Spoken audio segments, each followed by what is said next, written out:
안녕하세요. 시편 119편. 오늘이 이제 마지막 날이네요. 히브리 알파벳 22번째 타브를 공부하겠습니다. 타브는 어, 숫자로는 400을 의미합니다. 400. 자, 그러면 이제 아브라함에게 약속할 때 창세기 15장에 가면 400이라는 단어가 나오죠, 여러분. 거기서 처음 시작됩니다. 400이라는 단어가. 그러니까 여러분들이 그 구절을 좀 참고를 하면 좋을 것 같아요. 그래서 뭐 400년 동안 종살이 한다. 뭐 그런 이야기 있죠. 그죠? 그래서 이제 애굽에서 어떻게 합니까? 400년을 머물게 되는 그런 여정이 어떤 건지. 뭐 그게 뭐 4세대다 뭐 해석은 다 달라요. 그러나 여러분들이 그걸 창세기 15장을 공부하시고 아브라함 역사를 다 이해가 되시면은 여러분들이 로마서 4장을 가서 공부하면 돼요. 그게 정리해 놓은 거거든요. 아브라함의 생애를. 그러니까 로마서 4장은 아브라함을 아주 기가 막히게 정리해 놨어요. 그런가 하면 요한복음 5장을 가도 아브라함의 이야기가 나오죠. 아브라함보다 내가 먼저 있었다. 어?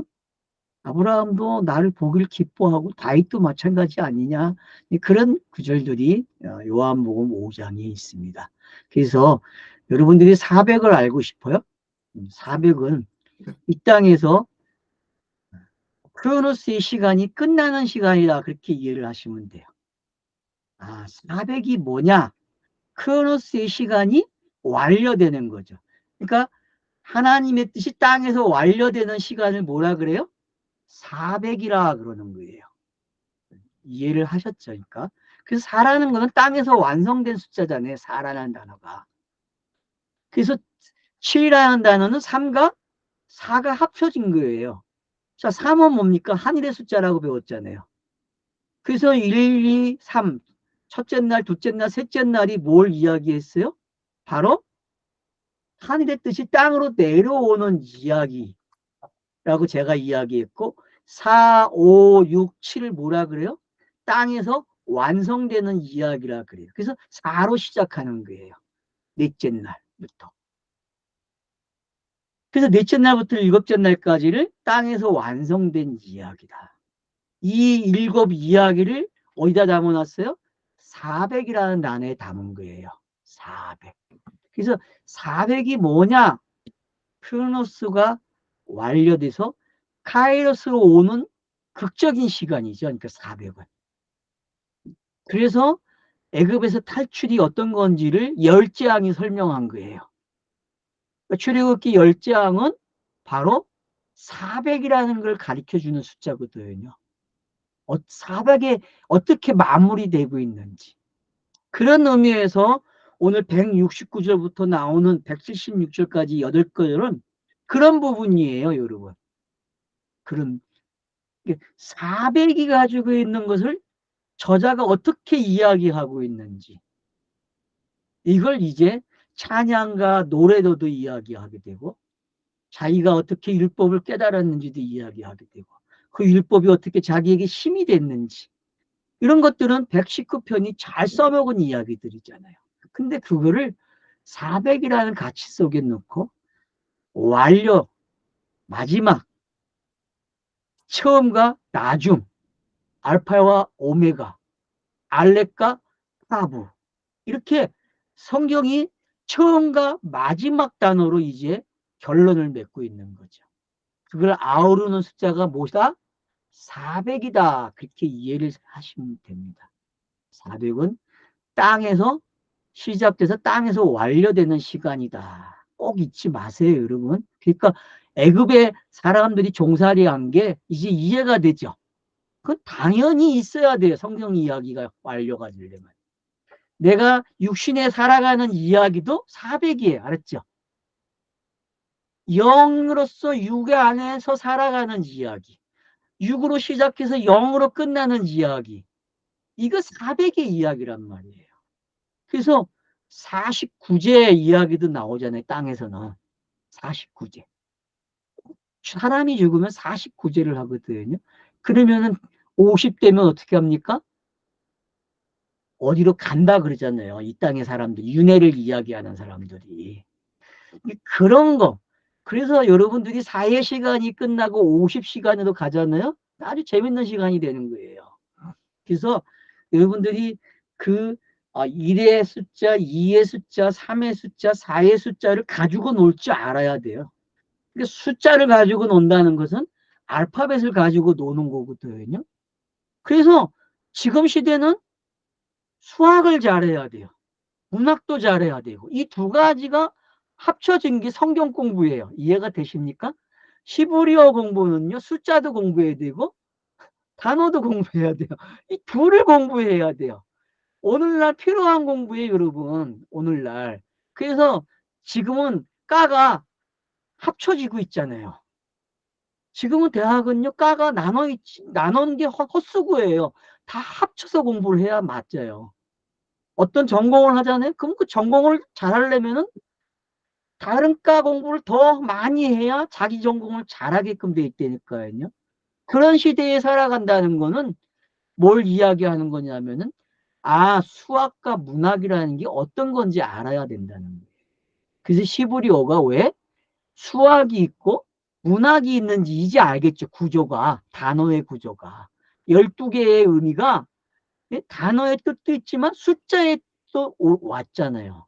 그러니까 이런 것들이 뭘 이야기하는지 우리가 알아야 돼요. 그래서 고대의 수학자들이 있었잖아요. 그 수학자들이 왜 있겠어요, 여러분?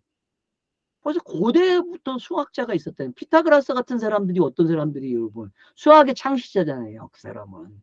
근데 그 사람이 그 시대에 벌써 가지고 있었어요. 예수가 태어나기 앞서서 있던 사람들이란 말이에요. 전부 다. 그런 사람들이 왜 고대의 철학자로서 그런 것들을 가지고 있었는지를 우리가 알게 된다면은 많은 것들을 알 수 있다는 거죠. 그래서 우리는 수를 무시해서도 안 되고요. 또 문자의 의미를 무시해서도 안 돼. 이 두 개를 다 갈 줄 알아야 돼요. 성경 공부하는 사람들은 결국은 두 머리가 있어야 돼요. 수학과 문학이 있어야 된다는 거죠. 저는 그걸 다중이라고 했고 다양성이라고 이야기한 거예요. 우리는 이제 하나만 가지고 이거라고 하는 시대가 끝났다니까요. 단어 사전을 한번 보세요, 여러분들이. 오늘 나오는 첫 단어 한번 보실까요? 카라브를.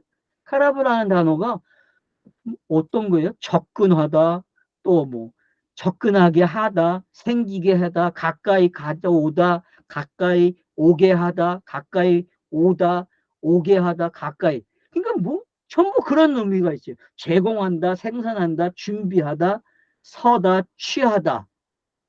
그래서 마샤 성경은 가게 하소서 그래요. 가까이 가게 하소서. 첫 단어가 가까이 가게 하소서로 시작해요. 그리고 개역 성경은 여호와여 나의 부르짐으로 주의 앞에 이루게 하소서. 이루게 하세요. 이 말이 이제 카라브가 돼 있단 말이에요. 그러니까 마지막 알파벳의 타브가 카라브로 시작했다? 가까이 가는 단어죠. 그러면 이건 올라가는 단어입니까? 내려오는 단어입니까? 이걸 파악해야 돼요, 여러분. 올라가는 단어라고 볼 수 있죠. 그죠? 그 하나님께 가까이 가는 거거든요. 그 하나님께. 그러니까 알파벳은요, 내려오는 단어가 있고 올라가는 단어가 있다고 제가 말씀을 드렸어요. 창세기 1장 1절을 공부할 때에 이 에트라는 단어가 나오잖아요. 에트가 두 번 나오는데 우리 번역 성경에서는 번역을 하지 않았어요. 그 에트를. 왜냐하면은 지금도 번역을 못 한다고 나와요. 근데 어느 날 다시 번역을 하더라고요. 이런 거라고. 그러니까 그게 왜 그렇게 생겼는지 제가 처음 볼 때에는 번역을 못 한다고 나왔거든요. 근데 최근에는 그 단어를 찾으면은 에트를 찾으면은 번역을 할 수 있다고 나와요. 공부가 발전이 된 건지 모르겠는데 학문이 아무튼 그래요. 이 사전도 시간에 따라 달라지더라고요. 그러니까 여러분들이 계속 찾아봐야 되는 이유는 바뀐다는 거예요. 사전도 번역을 못 한다고 나왔는데 번역을 해갖고 나오더라고. 그런 거는 발전이 되고 있다는 걸 여러분이 아시면 돼요. 그래서 항상 들여다봐야 돼요. 항상. 그래서 가까이 가게 하소서. 시작을 그렇게 한다니까요. 뭘로? 내 부르짖음이. 자, 뭘로요? 내 부르짖음이. 그러니까 결국 땅의 사역이죠. 여러분 부르짖는다. 기도는요. 전부 공생애. 땅에서 그 하나님이 기도하는 거예요. 이루어지게끔. 기도도 우리가 하는 기도가 안 맥힙니다. 우리는 기도하는 거 아니에요, 여러분. 그냥 우리는 흉내 내는 거예요. 그냥 얹혀서 하는 거예요. 기도는 누가 한다고요? 그 하나님의 계시와 그 하나님의 뜻. 그게 기도를 하게 한다니까. 그래서 그 하나님이 하는 거예요. 우리가 하는 기도는 없어요. 엄밀하게 보면요. 그래서 결국 가까이 가게 하는데 뭐가? 그 하나님의 그 부르짖음이 우리를 가까이 가게 하고 있다는 거죠. 그러면은 우리가 앞에 본 단어들이 있잖아요. 고프도 받고 내시도 받잖아요. 이런 단어들의 의미를 보니까 가까이 갔어요, 안 갔어요? 이미 가까이 가서 보좌에 앉아있는 모습까지 봤단 말이에요, 우리는요. 그 모습을 이제 사도라 그러고 제자에서 사도로 왔다 그렇게 이야기하는 거죠. 그걸 지금 우리들이 다시 한번 가까이 왔다, 부르짖었다 이런 걸 통해서 이제 대시즘이 되는 거죠. 그래서 이제 보세요. 주의 앞으로 여호와여 내게 주의 말씀을 따라 내게 이해력을 주소서 그래요. 그 말씀으로 내게 이해력을 주래요.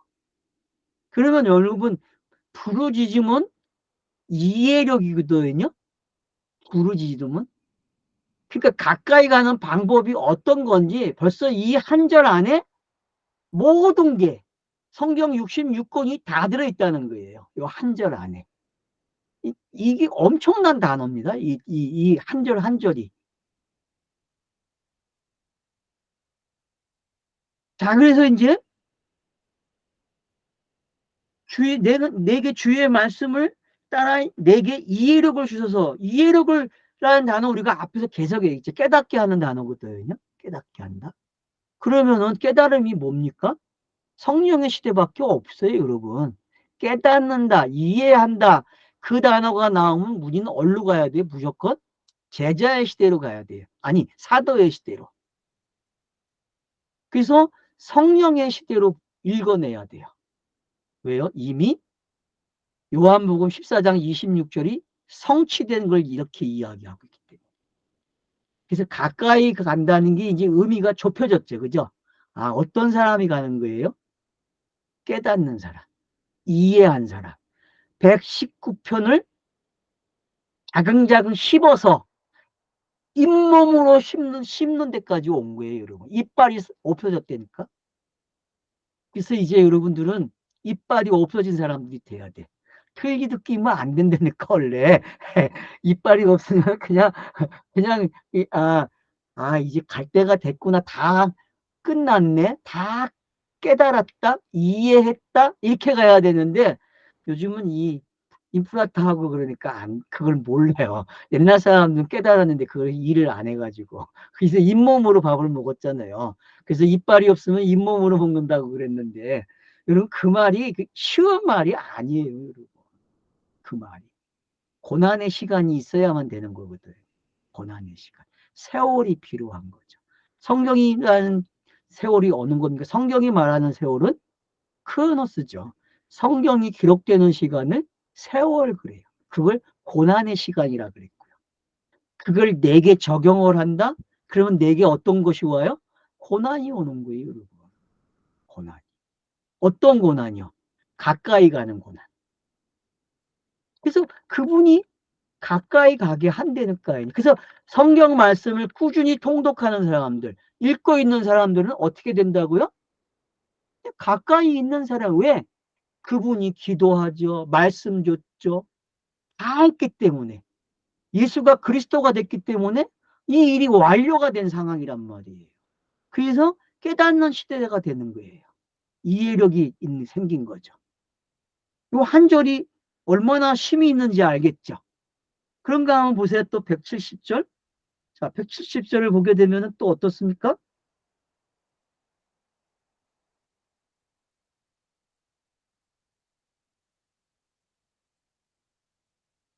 뭘로 시작해요? 170절이?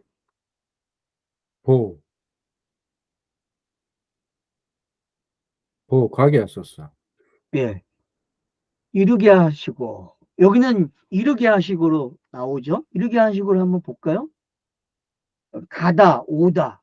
뭐 똑같아요. 가까이 가게 한다는 게 이제 가까이 있게 해달라는 게 어떤 건지 이해가 되죠. 그러니까 한 절 더 넘어오니까 더 이해력이 빨라지는 거죠.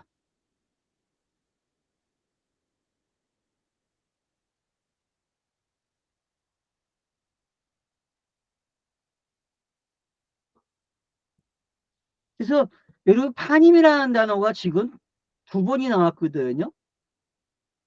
그러니까 그 파님이라는 단어를 우리가 주시해야 됩니다. 성경에. 그래서 이 파님을 제일 잘 설명한 데가 어디라고 했죠? 창세기 1장 2절. 민수기 6장. 아, 민수기 6장. 예, 6장의 뒷부분이죠. 8절. 그리고 그 부분을 꼭 제사장의 기도라고 하죠. 아론의 축복이라고 얘기하죠. 챈데에서는. 그러니까 그 부분을, 그래서 거기 얼굴이라는 단어가 가장 설명이 잘 된 부분이죠. 그러니까 얼굴과 얼굴이 마주보는 시대. 그게 가까이 간 거죠. 그죠? 가까이 오게 하고 가까이 가게 하는 게 이제 어떤 건지 알게 되는 거죠. 그 나의 간구가 주 앞에 이루게 하시고, 그러니까 여기서는 이제 뭐로 이야기해요? 간구로 이야기하죠. 앞에서도 뭐로 나왔습니까? 부르짖음으로 나왔죠. 여기서는 이제 내 간구가 주의 앞에 주의 말씀으로 어떻게 합니까? 나를 따라 나를 구출하소서, 그렇게 이야기. 그러니까 구출한다는 거, 가까이 간다는 거, 개념이 이제 정리가 되죠. 그죠? 가까이 간다는 게 뭐다? 아, 구출하는 거구나라는 게 이제 설명이 된 거예요. 그 나를 건지소서, 나를 구출하소서, 이런 개념들이 어떤 건지 이해가 되면은 지금 가까이 오게 하다, 또 이런 단어들이 뭘 이야기하고 있는지 가게 하소서, 그리고 부르짖음과 간구, 그리고 그것들이 이해력을 만들어줬고, 여기서는 이제 구출로 오거든요. 근데 이해력과 구출이라는 단어와 가까이 간다는 게 여러분들이 종합을 하게 되면 어떤 그림이 완성된 거예요? 하부가 보좌에 와 있다는 걸 알게 되는 거죠. 보좌에 가는 모든 과정을 여기다가 담아 놓고 있는 거죠. 이런 단계를 알기 때문에 공간복음서에 예수의 공생애를 읽게 되면은 이런 사역적인 동사들이 등장하는 거예요. 예수가 기도했다.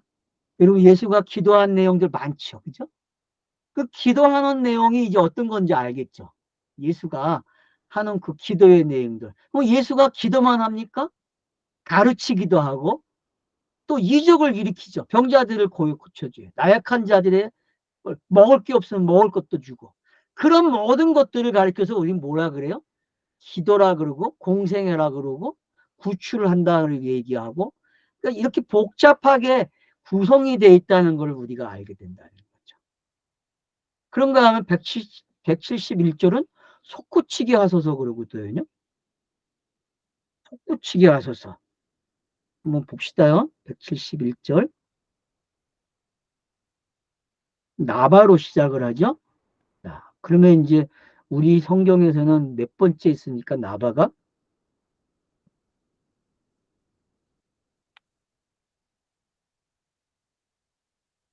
맨 끝에 있네. 하리이다. 우리 개혁 개정에서는 하리이다. 주를 찬양하리이다로 나왔습니다. 여기서는 이제 마샤 성경에서 속구치게 하소서 이렇게 해놨습니다. 속구치게 하소서. 그러면 여러분 속구친다? 어디서 나오는 거예요? 샘물도 나오고 입에서 나오는 찬양도 되겠죠. 그죠? 그러니까 여러분 속구친다 그러면은 이게 복음이죠. 그죠? 나팔을 부는 거와 같은 거죠. 그게 솟구치는 거예요. 샘물이 솟아나고. 그래서 모세가 광야에서 어떻게 합니까? 반석을 치니까 물이 솟아나는 거예요. 이런 것들이 다 이 솟구치게 한다는 거와 연결이 되고 있다는 거죠. 내 입술이 찬양으로.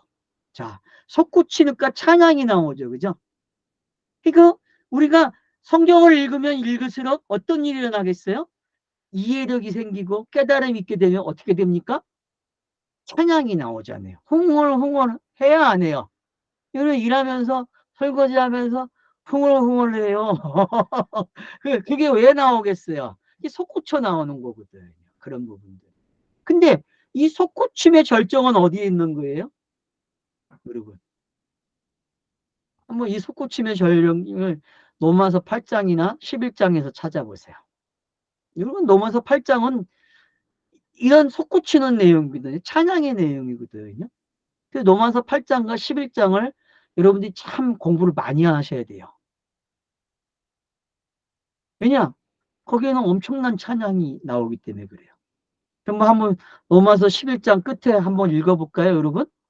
오늘 뭐 좀 읽어봅시다.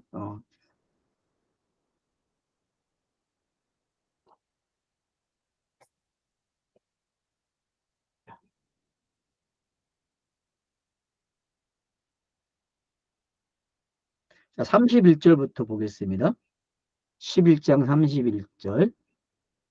이같이 또한 너희도 이제 불순종하여 너희에게도 긍휼하심으로 그들을 긍휼함을 입었다. 그러므로 하나님께서 모든 자들을 불순종으로 가두셔서 그들도 긍휼함을 받게 하려 함이니라.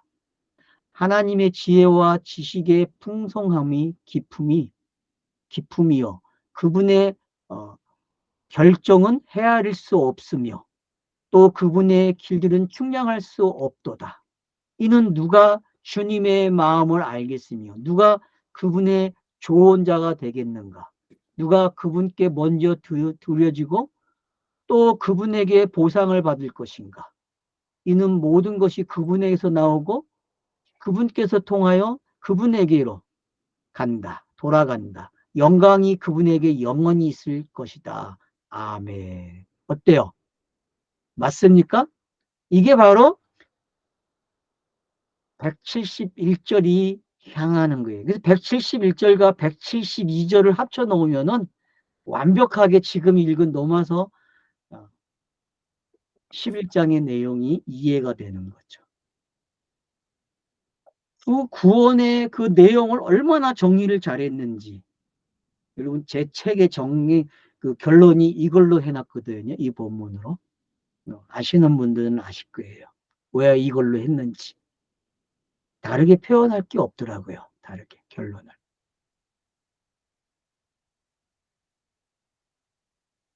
잠언과 똑같아요. 그 찬양이. 이해가 되십니까? 여러분, 그 찬양을 잠언에 갖다 놓고 읽어보세요. 아니, 잠언이 아니라 욥기 마지막 그 하나님의 등장서부터 읽어보세요. 그러면은 그 내용이 거기에 어떻게 나오는지 여러분이 찾아낼 수 있어요. 그 줄긋기만 하시면 돼요. 읽으시면서. 해석하려 하지 마세요. 그냥 로마서 11장과 잠언의 그 욥기에 나오는 그 하나님의 등장에 한 그 욥을 깨닫게 하는 것들이 어떤 건지. 그러면 여러분들이 성경이 이런 거구나라는 걸 아시게 될 거예요.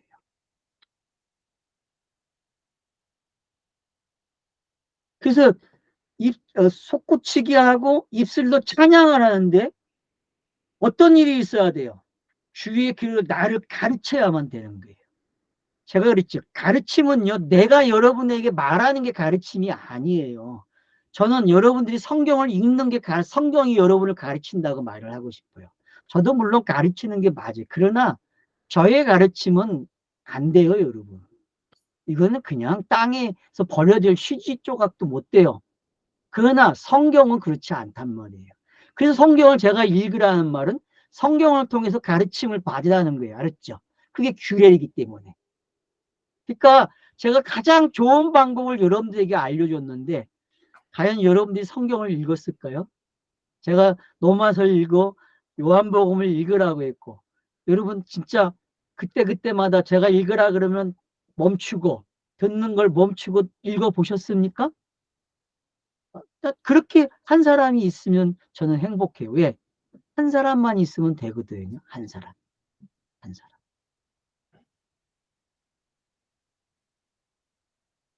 자, 172절 보세요. 노래하니라 그래요. 자, 솟구치게 하소서. 이제는 뭐래요? 노래하니라 그래요. 노래하니라. 와, 노래한대요, 여러분. 응?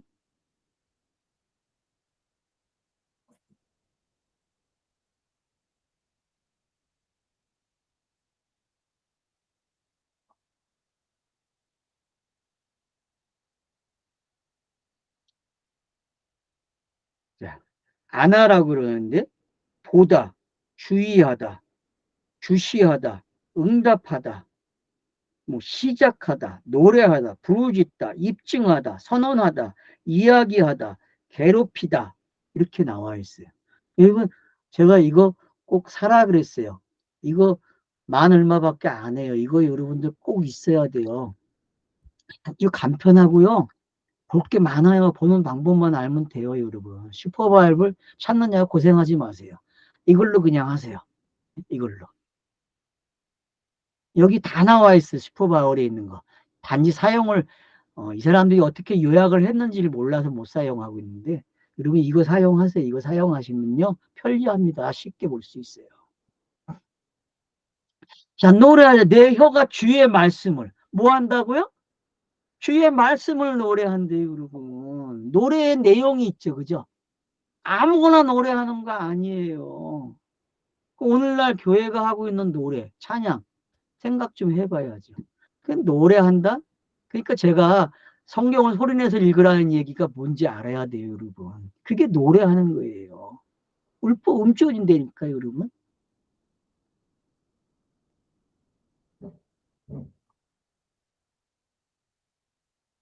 이는 모든 주의 명령들은 의롭기 때문입니다. 맞죠? 그러니까 이게 복음의 나팔이죠, 그죠? 노래한다는 건 여러분 결국 복음의 나팔이에요. 사도들이 나팔을 불어대는 게 뭔지 이제 아시겠습니까? 그래서 로마서 10장에서 믿음은 들음에서 난다 그랬어요. 그래서 전하는 자의 발이 얼마나 아름다운지 이야기하잖아요. 여러분 성전으로 올라가는 노래 126편을 한번 읽어보세요. 그러면은 그 올라가는 노래가 어떤 건지. 울며 씨를 뿌리는 자가 누굽니까? 그게 복음을 전하는 자 아닙니까? 그게 예수고 사도들 저와 여러분 아닙니까?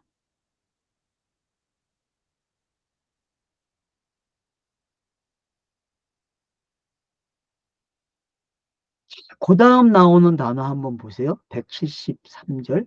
있게 하소서. 가까이 하게 하소서. 있게 하소서. 어때요, 여러분? 패턴이. 아주 재밌죠? 있게 해달래. 주의 손이 나를 돕기 위하여. 이는 주의 교훈들을 내가 선택했습니다. 그래요. 자, 주의 손이라는 단어 우리 봤잖아요. 이 손이 무슨 일을 하는지 알고 있어요. 이 손이. 이 손이요. 지팡이를 잡으면 어떤 일이 일어나요, 여러분? 예? 양치기잖아요. 그 양치기한 사람이 뭐 하는 겁니까? 다윗을 우리는 알잖아요. 그가 양치기 소년으로서 얼마나 노래를 잘했는지. 이제 어떤 노래 했는지 알겠죠? 다윗이 여러분 어린 시절에 그가 하프를 치면서 노래하고 그가 사자를 쫓아내고 곰을 쫓아내고 하는 그런 모든 이야기들이 어떤 건지 아셔야 된다니까요. 그 상징이 뭔지를 아셔야만 지금 여기서 이야기하는 주의 손이 나를 돕기 위하여 이는 주의 교훈들을 내가 선택했습니다. 맞죠? 이게 예수가 그리스도가 된 이야기를 종합해 놓은 거란 말이에요. 그래서 예수는 음절해요. 말을 해요. 그러면은 그 말대로 그가 선택을 한 거죠. 그죠? 그가 수고하고 무거움을 진 건 뭐예요? 선택한 거예요, 여러분. 율법이 요구한 것들을 선택했다니까. 그 선택한 선택한 걸 뭐라고 표현해요? 신약에서는 수고하고 무거운 짐을 졌다 그렇게 얘기한단 말이에요. 이게 선택이니까 여러분. 그래서 주의 교훈들을 내가 선택하였습니다 그래요. 왜요? 주의 교훈들을 여러분 119편에서 나열을 해보세요. 한번 나열을 해보세요. 어떤 교훈들이었는지. 결국 의롭게 되는 교훈이었잖아요. 의로 가는 교훈이잖아요, 여러분. 의로 가는 교훈. 그 의로 가는 교훈은 어디로 가야 됩니까?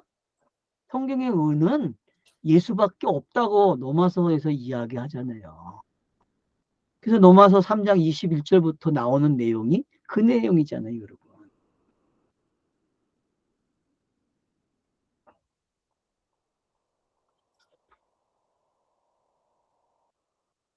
내가 사모하나이다.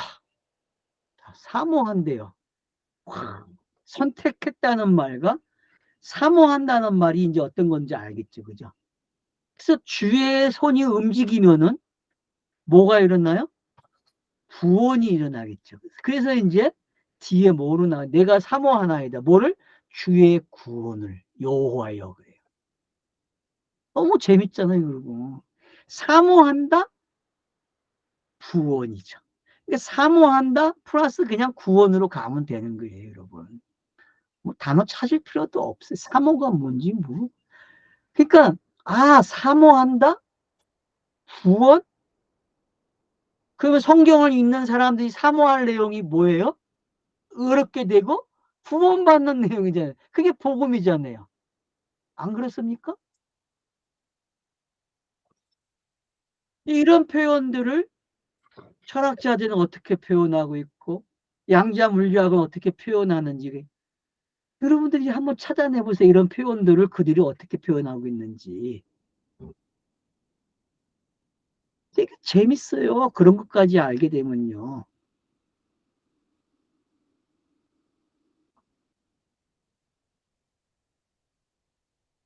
주의 율법은 내 기쁨이니이다. 이건 사도 바울이에요, 여러분. 사도 바울은 로마서에서 율법이 이렇게 표현되고 있어요. 율법이요. 여러분 로마서를 읽으면서 율법이 내 기쁨이다라는 말이 나옵니까? 어때요? 로마서 읽으시면요. 율법이 내 기쁨이다라고 표현이 돼야 된다니까요. 그러지 않으면 여러분들은 출애굽기에 십계명으로 끝난 사람들이에요. 신명기에 십계명으로 오지 못한 거죠. 여러분 신명기의 십계명은요. 그래서 1장부터 4장까지는요. 뭐가 나와요? 그들이 애굽과 광야 생활을 어떻게 했는지를 나열해줘요. 그리고 그걸 십계명으로 요약을 해놔요. 무슨 얘기인지 알겠죠? 그러니까 십계명은 그들의 구원의 역사를 요약한 거예요. 무슨 얘기인지 알겠죠? 그냥 나온 게 아니에요, 여러분. 그래서 모세가 신명기의 1장에서 4장까지를 설명해 준 거예요. 역사가 이렇게 해석이 돼야 돼라고. 네 조상들이 경험한 게 이거야. 왜 1세대가 가나안 땅에 못 들어가고 죽는 걸 설명해 줘야 돼요. 왜? 그들은 역사로 배웠고 체험으로 배웠어요. 거기서 끝나면 안 돼요, 여러분. 그래서 역사와 체험에서 끝나면 안 되고 어디까지 가야 돼요? 이해력, 깨닫는 데까지 가는 거예요. 그래서 시편자자가 이해력과 깨달음을 이야기하는 거예요, 여러분.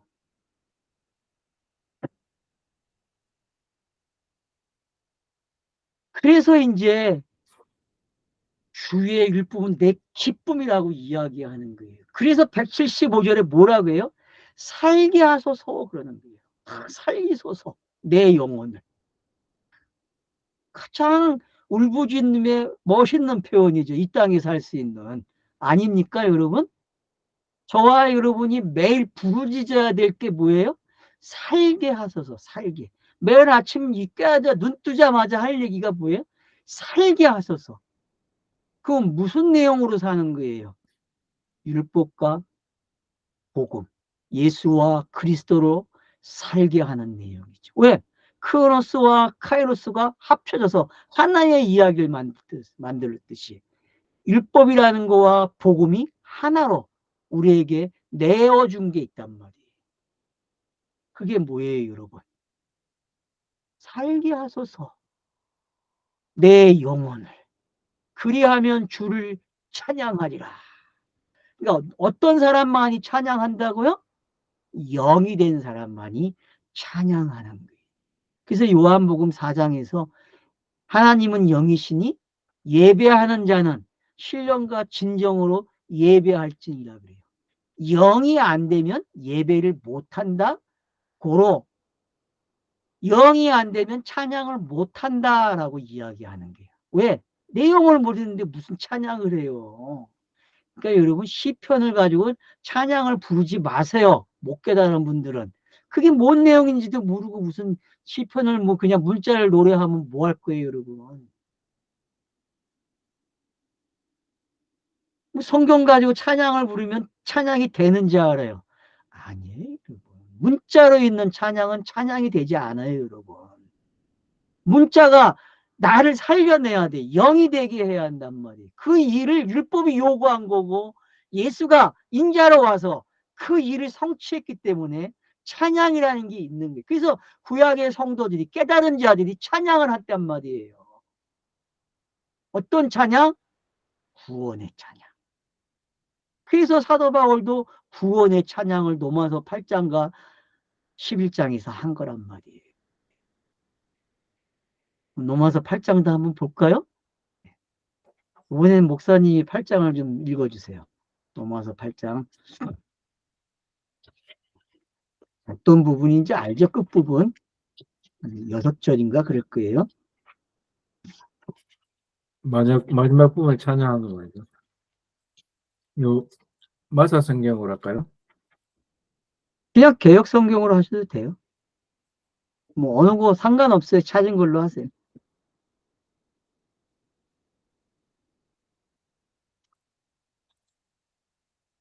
자, 35절부터 30절부터 읽죠. 아주 길게 읽읍시다. 그러나 그가 예정하신 자들 이 자들을 그가 부르셨고 또한 그가 부르신 자들 또한 그들을 어렵다 하셨으며 그러나 없다 하신 자들 또한 이들을 영광스럽게 하셨다. 그러므로 우리가 이것들에 대하여 무엇을 말할 것인가? 만일 하나님께서 우리를 이해하시면 누가 우리를 대항할 것인가? 그분은 자신의 아들을 아끼지 않으셔서 우리 모두를 위하여 그를 넘기셨으니 어찌 그와 함께 우리를 위하여 모든 것들을 은혜로 주시지 않겠느냐? 누가 하나님의 선택한 자들을 대항하여 고소할 것인가? 어렵게 하시는 분은 하나님이시다. 누가 정죄하겠느냐? 죽으신 분은 그리스도시니 그러나 더욱 그분은 일어나신 분이시니 그분은 하나님의 우편에 앉아 계시고 그분은 또한 우리를 위하여 정보하고 계신다. 누가 우리를 그리스도의 사랑에서 떼어놓을 것인가? 환난이나 고난이나 박해나 굶주림이나 벌거벗음이나 위험이나 칼이냐? 이렇게 기록되어 있으니 당신을 위하여 우리가 온종일 죽임을 당했고 양같이 여겨져서 학살당했다. 그러나 이 모든 일에서도 우리는 우리를 사랑하신 분을 통하여 가장 영광스럽게 승리한다. 이는 내가 확신하노니 죽음이나 생명이나 천사들이나 권세자이나 현재의 것들이나 장래에 올 것들이나 권력들이나 높이 있는 것이나 깊이 있는 것이나 어떤 다른 피조물도 그리스도 예수 우리 주님 안에서 하나님의 사랑에서부터 우리를 떼어놓을 수가 없다. 예. 그러니까 요 내용을 알아야 119편을 아는 거예요. 무슨 얘기인지 알겠습니까? 119편은요, 이걸 찬양하고 싶은 거예요. 직접적으로 찬양을 못했지만은, 그래서 사도 바울이 대신 해준 거예요. 왜? 모든 독자들도 한 마음이에요. 여기에 119편을 마무리해주는 성경 구절은 어디에 있다? 넘어서 8장과 11장에 있다라는 걸 잊지 마세요, 여러분. 그 두 본문을 여러분들이 곱씹게 되면은 119편은 그냥 깨달아지는 거예요. 그냥 이해가 된다니까요. 119편이 어렵다고요? 히브리 알파벳이 어렵다고요? 아니에요, 여러분. 그 찬양의 내용 속에 다 나오고 있어요. 그래서 그는 영이 돼서 찬양을 하는 거예요. 왜요? 주의 판달들로 나를 도우소서 그래요. 그분이 그 찬양을 알기 때문에 돕겠어요, 안 돕겠어요? 그분의 판단으로 돕는다니까요. 그러니까 공평이 뭔지 알겠죠. 공평은 그분으로부터 시작해서 그분으로 이루어지는 거예요. 근데 인간들이 공평을 이야기하고 의를 이야기하고 정의를 외치고 있어요. 이런 건방진 것들이. 흉내도 못 내는 것들이. 정의를 이야기하면 할 수 있죠. 속이니까 얼마든지. 근데 뒤로 가면 정의가 아니죠. 가장 불의한 것들이, 가장 불의하고 전쟁을 이렇게 사람을 죽이고 사람을 갖다가 올무에 빠뜨린 인간들이 그들 아닙니까? 정의를 외치는 자들 아닙니까? 역사를 여러분들이 보세요.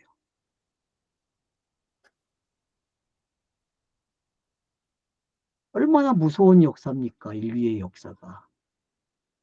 히브리 문학교, 인문학계 히브리인 있잖아요. 우리가 인용한 사람 누구죠?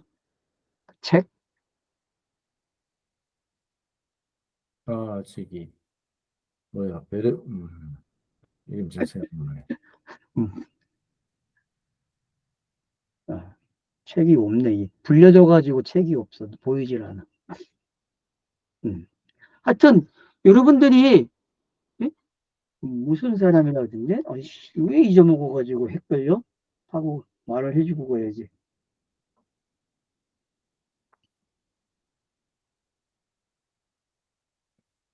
호모사피언스, 사피언스. 아, 죄송합니다. 사피언스가 얼마나 이 부분에 대해서 지적을 잘하고 갔어요. 여러분, 사피언스가 여러분 꼭 책을 읽으셔야 될 책이에요. 한국에 최고 많이 팔린 책인데 책장에 꽂아져만 있어요. 읽지를 않아. 제발 읽으세요. 그러면 사피언스를 읽어야 역사를 보는 눈이 생겨. 또 한편의 역사를요. 왜요? 속았다. 누군테? 가진 자들, 선동자들에게 속았다는 거예요. 알았어요? 예? 뒷담화 당했다고 전에 뒷담화. 뒷담화. 그게 정의예요. 그들이 말하는. 알겠습니까? 한번 읽어보세요, 여러분. 꼭 읽으셔야 될 책이에요. 사피언스는요.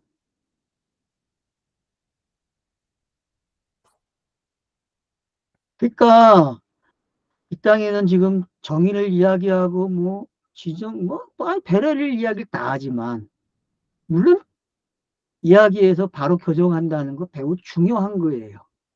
그러나 왜 사람들이 말은 하는데 그 부분이 실제로 이루어지지 않는지 뭔가 하는 것 같은데 모자라고.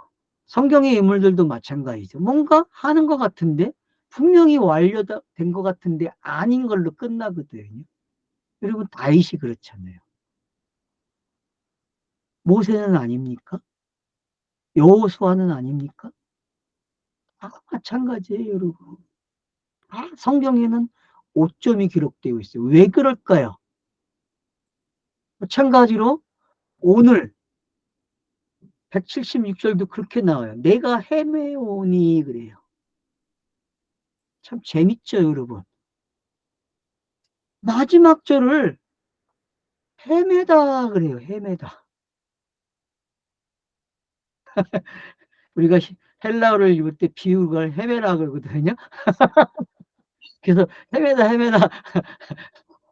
헤매오니 헤맨다니까 비유가 헤매는 거예요, 여러분. 비유가 뭔지 알아요? 헤매게 하는 거예요, 사람들을. 왜요? 비유는 해석돼야 되는데 해석을 못 하니까 헤매는 거예요. 그 뒤에 뭐예요? 기르는 양같이 헤맨대요, 여러분. 이 땅의 삶이 이렇죠, 그죠? 이 땅의 삶이 누구나 헤매고 있고 기른 양처럼 되어 있단 말이에요. 아니, 지금 시편 저자가 넛을 다 떨어놓고 복음이 어떻게 완성되었는지를 이야기했는데 결론을 이렇게 맺어놓고 있어요. 되게 서글퍼요. 왜 그럴까요, 여러분? 성경이 꼭 그 마지막 절에 이런 요언을 남겨놔요. 왜 그럴까요? 왜 그럴까요? 제가 왜 질문을 이렇게 던지고 있는지 여러분 스스로가 찾아내야 돼요. 저자는 결론을 네가 안다는 거예요. 독자인 너가 이 답을 해야 된다는 거죠. 너 지금 길 잃은 양이니? 물어본다니까요. 그러면 찾아줄게. 왜요? 119편이 보증수표란 말이에요. 아니, 아멘을 안 해. 119편에 나온 22개의 알파벳이 8번씩 강조되어 온 그 내용들이, 그 반복된 내용들이 결국은 어떤 내용이라는 거예요. 길 잃은 양이라는 것. 종을 찾으소서. 이는 내가 주의 명령들을 잊지 아니함이니이다. 이 땅에서의 삶이 뭔지 알겠죠? 양면성이라는 거죠. 한편에서는 길 잃은 양처럼 헤매고 있고, 한편에서는 주의 말씀을 잊지 않은 이 상태. 이 상태가 지금 저와 여러분이 살아내는 삶의 이야기란 말이에요. 맞습니까? 여러분이 복음 때문에 이런 삶의 여정이 있습니까? 아니면 도덕 윤리 때문에 이런 삶이 있습니까? 아니면 육과 영이라고 하는 것 때문에 이런 삶이 있습니까? 무엇 때문에 이런 삶이 내게 공존하고 있습니까? 이 세상에 왜 이런 법칙이 생겼을까요? 공존이. 자연 법칙이 여러분 우연히 있는 게 아니잖아요. 그 법칙은 하늘의 뜻이 땅에서 이루어지는 법칙을 설명하는 법칙이거든요. 그렇다면은 저와 여러분은 이 땅에서 헤매고 있습니까? 그건 당연히 헤매야 돼요. 뭐가 있기 때문에? 기후가 있고 문자가 있고 육이 있기 때문에 그건 당연히 헤매야 돼요. 글씀과 말씀이 있는 삶은 헤매게 돼 있습니다. 그걸 뭐라고 표현해요? 길은 양이라 그래요. 그러면 목자의 지팡이가 필요하겠죠. 요한복음 10장의 내용이 여러분은 쏙 들어와야 돼요. 그래서 그 목자가 울타리를 쳐주고 지켜줘야 돼요. 밤의 시간을. 그게 임마누엘의 시간이 아닙니까? 우리와 함께 하시도다. 요한계시록 21장 3절. 그 하나님이 우리와 영원토록 함께 계시도다. 얼마나 멋있는 구절입니까, 여러분? 그게 하나님 나라의 정수 아닙니까? 하나님 나라의 정수. 은혜 언약의 정수예요, 여러분. 모든 언약의 마지막이 임마누엘이니까, 여러분. 방황하고 있어요, 분명히 이 땅에서요. 그러나 세상 죄를 지고 하신 그 어린 양이 있기 때문에 어떻습니까? 저와 여러분은 다음으로 그분이 사역한 내용들을 깨달으라고 이해하라고 주신 시간이 아닙니까? 그 시간을 깨닫는 것을 에베소서 3장에서 사도 바울이 기도한 거예요. 우리가 이 땅에서 그 말씀을 깨닫게 해달라고. 예수가 그리스도가 되는 게 우리는 너무 쉽게 이야기했고 너무 쉽게 알았어요. 근데 119편을 읽으면 읽을수록, 시편을 읽으면 읽을수록, 욥기서를 읽으면 읽을수록 잠언과 전도서와 아가서를 읽을 때마다 그 내용이 얼마나 풍부하고 다양하게 표현되고 있고 얼마나 깊은지 우리는 알 수 있다는 거죠. 이제 너스레 고만 떱시다. 성경이 이거야라고 하는 거 이제 여러 가지의 문법이 필요하듯이 여러분 문법은 말을 이쁘게 해주잖아요. 문장을 이쁘게 해주잖아요. 명사를 이쁘게 해준다니까요. 동사가 어떤 일을 했는지를 설명해 주겠단 말이에요. 신약 성경 오면 더 정확하게 표현돼요. 왜요? 완료하는 단어이기 때문에 그래요. 헬라어는 히브리어로 완성해 준다고 제가 그랬잖아요. 그래서 헬라어를 히브리어로 번역해서 보면 안 돼요. 모르는 사람들이 하는 짓이 모르는 사람들, 진리를 모르는 사람들. 절대 그렇게 하면 안 돼요. 하지 마세요. 헛된 시간 보내지 마세요. 헛된 시간. 헬라어는 정수예요. 성경을 해석해 주는데 성경을 완료하는데 기가 막힌 게 헬라어예요. 거기서 나온 영어가 그렇고 한글이 그래요. 알았습니까? 한글 성경만 읽어도 돼요. 물론 번역한 사람들이 자기 신학으로 그리고 번역에 룰이 있어요. 그 룰을 지키다 보니까 좀 애매한 것들이 있어요. 그래서 제가 단어사전을 찾아보라고 말씀을 드리는 거예요. 그러나 성경을 읽을 때는 그냥 읽으세요, 여러분. 왜요? 그래야 성경이 성경을 해석해 준다는 걸 배우게 되니까. 그걸 못하면요, 안 돼요. 그래서 문법을 공부하던 단어를 찾던 성경 읽기는 계속 하셔야 됩니다. 성경을 안 읽으면요, 성경이 성경을 해석한다는 걸 못 배워요. 무슨 얘기인지 알겠습니까? 저는 여러분의 스승이 될 수 없고 저는 여러분에게 가르칠 수가 없어요. 그러나 성경은 책을 넘기는 사람을 가르쳐주고 있어요. 성경이 스승이에요. 왜? 성령이 함께한 책이기 때문에. 그리고 성령의 시대이기 때문에 그래요. 그걸 가리켜서 은혜의 시대라 그런 거예요. 그래서 저와 여러분은 이제 주의 명령을 잊지 않는다고 하는 게 어떤 건지 계속 묵상하고 몰입하는 저와 여러분이 되기를 간절히 원합니다. 감사합니다. 감사합니다.